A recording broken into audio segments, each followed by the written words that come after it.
Okay guys, and welcome back. This is part 3 of the MN77 truck upgrades.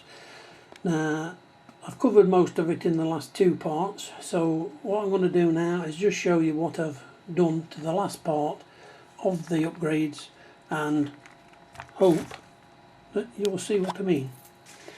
Now I bought one of these. Readily available. I got mine off of eBay. There are several people selling them at different prices. It's up to you what sort of price you're looking for. But you'll notice that these 2 items are the same, and these 4 6 items there are the same as well. Now if you look at the picture, it looks good, except for this back axle here. If you look at the angle, it's leaning forward. The front one is almost straight. Another picture. There you can see the angle in that one there compared to the front one. Now this is like single leaf with plastic overleaves, so that's not a problem. I've got the multi leaves, but all the springs should be identical size. So that's it on the underside, and you can see that the top of the part of the springs on the sides there are black, and that's black plastic, so they're only a single leaf spring, but they do stick out quite a bit at both ends. Now I'll show you why that happens in a few seconds, if you bear with me. Right, here we are. This is what I mean. Now this is the suspension unit, except for the springs, off of that truck. Now as you see, the length of these, where they fit onto the axles, there. Now the ones that come with that new kit are like that.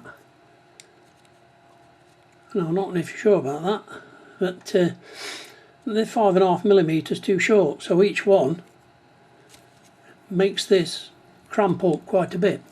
And bear in mind, these are all the same size for this as well, for your top brackets. So I've had to replace these because I could not make it fit properly. When I fitted them, made it up as they said, the axles were all at weird and wonderful angles.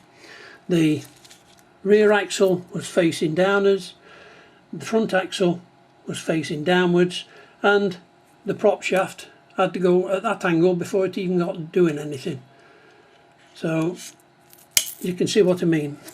Right, now I'll show you on the actual truck what I've done. Here we go, that's the truck itself. Now I'll just put a little bit more light. Okay, sorry. Okay, right.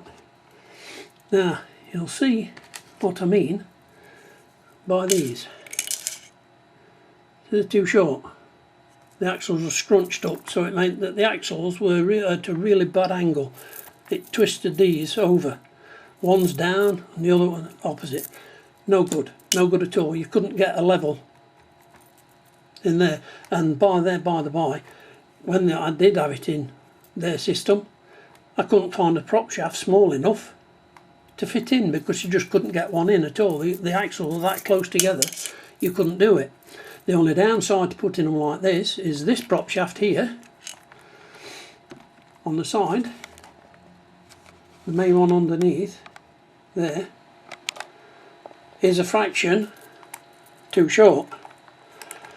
So what I've done at the moment, I've just got to put this little plastic cage around it, so when it moves it doesn't pop out. As you can see, there's quite a bit of movement on it, which is good, but it does make it that the prop shaft itself is just that little bit too short. But this one, when they were there, I couldn't find a prop shaft small enough to go in, not to fit in. So I made these to replace these, and I put I think I've put 5.5mm on each one. I've used the brass bushings that came with these, and screws and everything else. All I've done is made the plastic arms, and also because these are different distances apart, the top arms, which are these ones, have to be a bit longer as well. So I've made all of them that little bit longer, and you can see how it sits. It sits beautifully. That's exactly how it should sit. So no problem with that. I'm just waiting for the prop shaft to come in for that, and then that's about your lot. So if you do buy one, be prepared to do some engineering of some description. If you've got a 3D printer, then do the same as I've done and rectify the problem to make them the same size as these ones. As you can see, quite a bit shorter, so your axles are going to be that close together that you just can't get a prop shaft in it at all, and they're at such a steep angle when it's facing, just no good at all. Right, so that being said, I'll just go back to this and I'll show you that this is what is inside. It's a 4000 milliamp main battery. It's 120 amp brushed speed control with a fan cooler. That little box on top there, that little box is for the front winch. The other little box underneath is a speed controller, and that is for the smoke box, which I've rectified. It was out of a tank and it just packed up, so I've rebuilt it.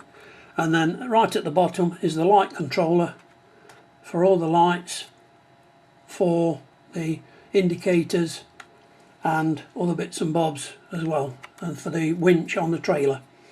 The main lights for the entirety of this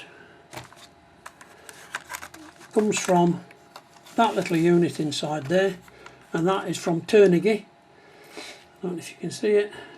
It's a Turniggy controller, that, and it works from your ordinary receiver. Just plugs into there, and then you just set it up from there. You can set it up for different sequences, to go left to right, right to left, inwards, outwards, whichever way you like, whatever sequence you like to do it, you can generally set it up to do that. So I think, all in all, that's about it. So I'd like to thank you for watching. Hope you've enjoyed it, and if you haven't seen the other two, backtrack and see if you can pick up any ideas, or even give me some ideas. Any comments, keep them clean, and keep safe. Thank you for watching. Bye for now.